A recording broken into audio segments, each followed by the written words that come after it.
A government building is run into twice by drivers in the past couple of weeks. The latest incident was just this morning, and now there are two patched holes at the post office on Glen Burnie Road in New Bern. News Channel 12's Kyle Horan explains what happened. He's live in New Bern. Val, you want to see it? Here's your proof. One hole, two holes over there. This one happened earlier today, though, police say. Janitors came in early and had the whole thing cleaned up by opening time, but it was still quite the conversation topic for people coming in. I can't believe anybody would run into that. Lunchtime brings a large crowd to the post office. Some visitors aren't here for shipping, but these repairmen could get used to the repeat business.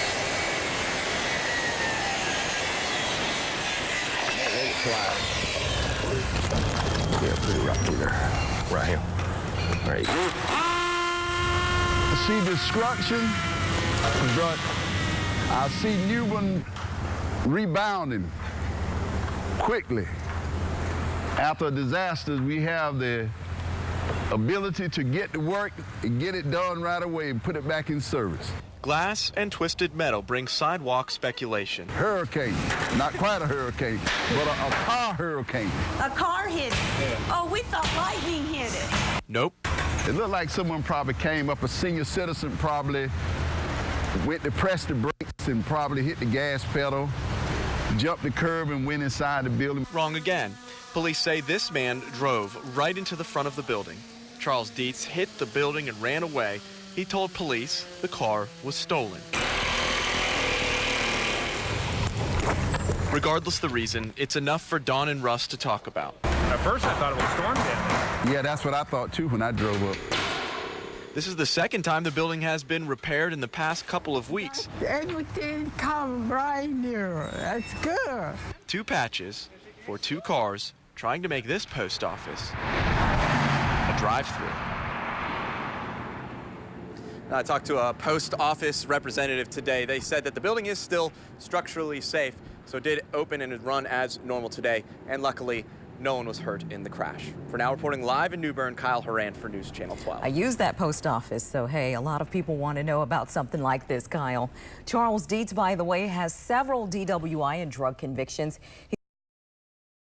Terror on the roadway. A family of three runs for their lives from a Marine who was allegedly driving drunk 3 times over the legal limit. 22-year-old Corporal Nicholas Green was arrested Saturday night in Jones County.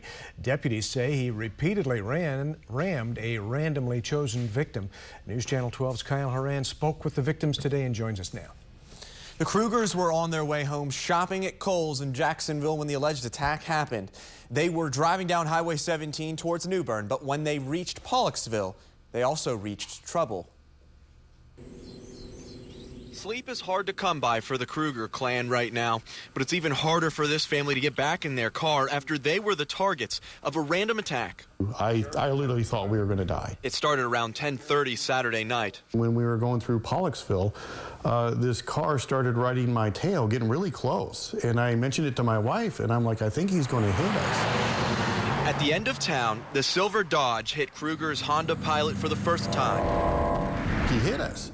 And I instantly grabbed my phone and was dialing 911, and he hit us 2 more times in the rear. 4 times, 5, 6 bumps. Kruger tried to get away. He kept on hitting us, and I was trying to increase the distance to not get hit again.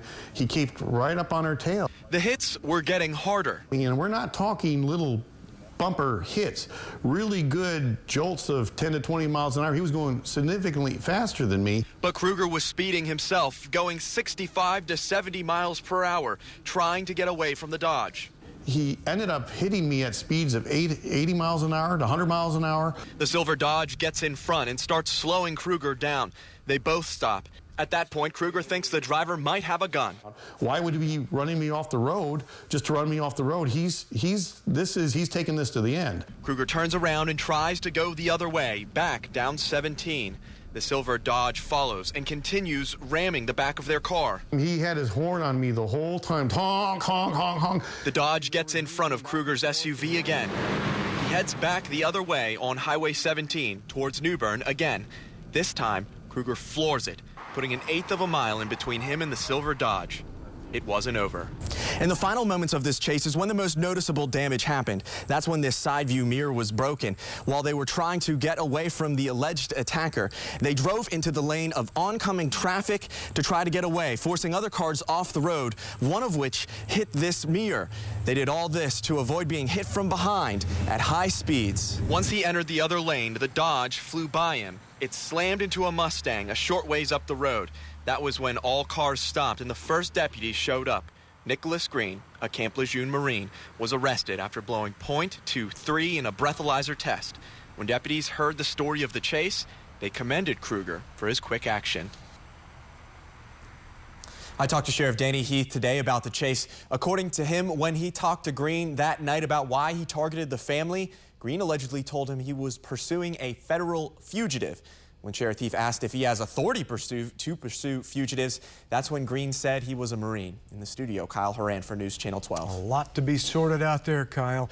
Green was in jail in Jones County, but he did bond out, and now he's in custody of authorities at Camp Lejeune until his trial. He's charged tonight with 4 counts of assault with a deadly weapon and DWI. And now to the funeral of a Morehead City police officer. Officer Christina Della Cava died unexpectedly Sunday after falling sick. The 27-year-old worked 3 years as a police officer before she died. Her funeral was today. News Channel 12's Kyle Horan was there for it all.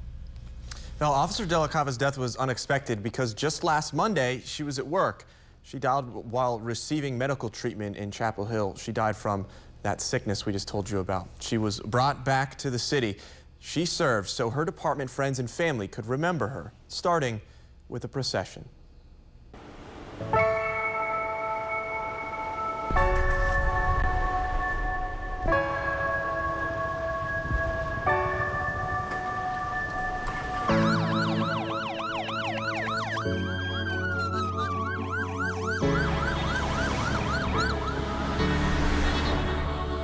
The special moments and memories in your life will never change. They will always be in your heart today and forever.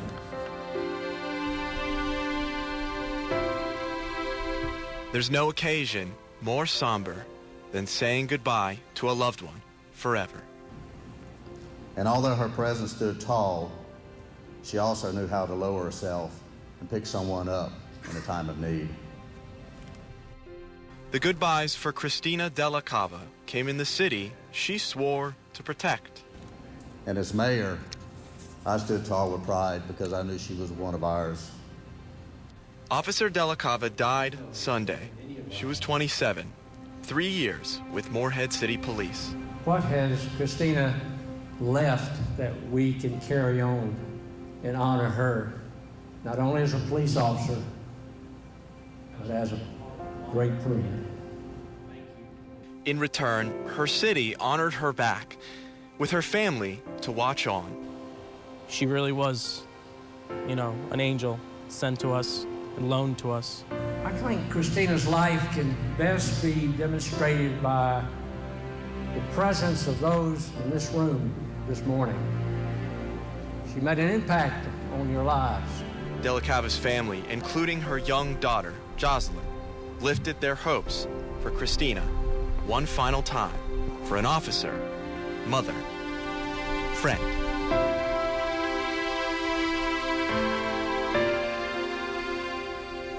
Della Cava's final resting place is at home in Florida with her family. She was cremated and her remains are going back to where she was raised. In the studio, Kyle Horan for News Channel 12. A fund was set up to benefit Officer Della Cava's daughter. It's at Wells Fargo. It's under the name Jocelyn Della Cava. And now to the story of a slain transgender woman who grew up in eastern North Carolina with her now pro athlete brother. We're talking about Mia Henderson and her brother Reggie Bullock, a shooting guard for the LA Clippers. Henderson was found murdered Wednesday in an alley in Baltimore. The 26-year-old was visiting family there. Police are looking for leads in the case. News Channel 12's Kyle Horan has the latest. Mia Henderson is the name of the victim that what she wanted to be called when she died. However, her family remembers their slain family member as Kevin Long. The 26-year-old was born in Baltimore but grew up and still lived in Kinston. Today, family members gathered to mourn the loss. Yesterday about 5 o'clock. There's no feeling of triumph in this home. Kevin, he was the oldest, and then it was Reggie. Only pain. The family of NBA star Reggie Bullock is in the spotlight for something they're not used to. Loss. We're doing okay. Just trying to make it, that's all. A mother, sister, and friends share in the hurt. A person they knew well, Kevin Long, was found dead Wednesday. We used to laugh and talk. We used to watch TV together. Law and Order was our favorite show. And for this to happen, it's...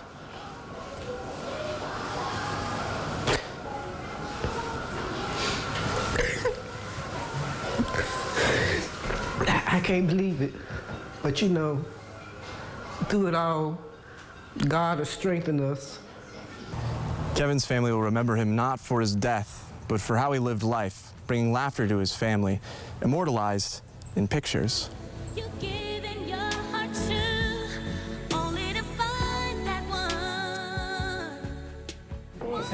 And we used to always dance together.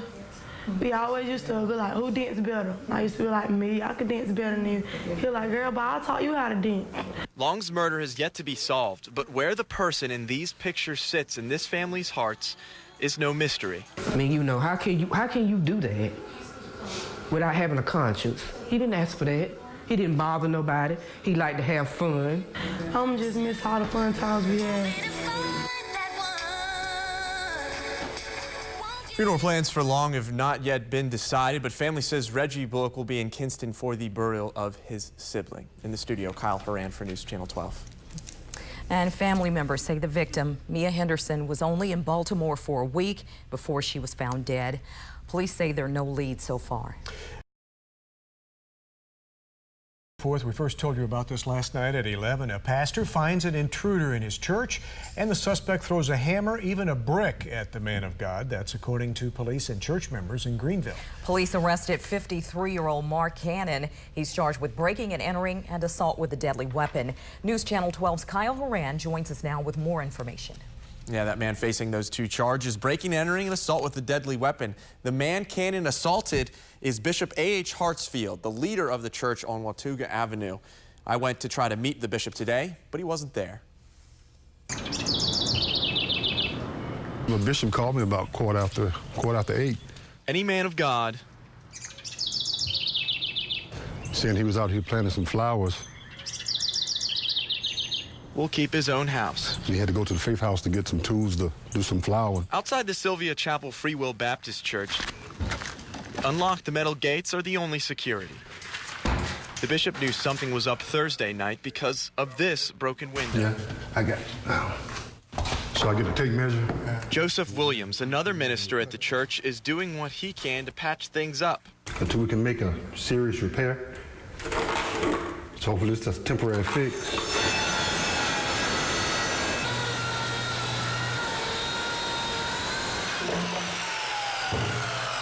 And he came in and heard somebody inside the church, and they were rambling.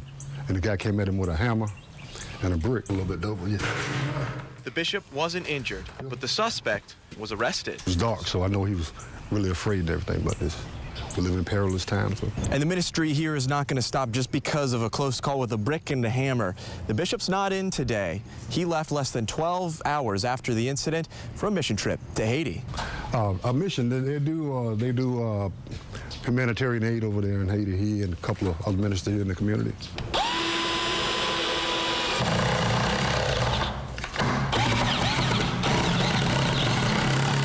Until he gets back, this temporary fix will keep the bugs out here, and hopefully any more intruders. When asked if they were upset about the break-in, Williams said they aren't, but they will be praying for Cannon, the suspect. In the studio, Kyle Horan for News Channel 12. All right, Kyle, and the suspect, Mark Cannon, did not get away with anything.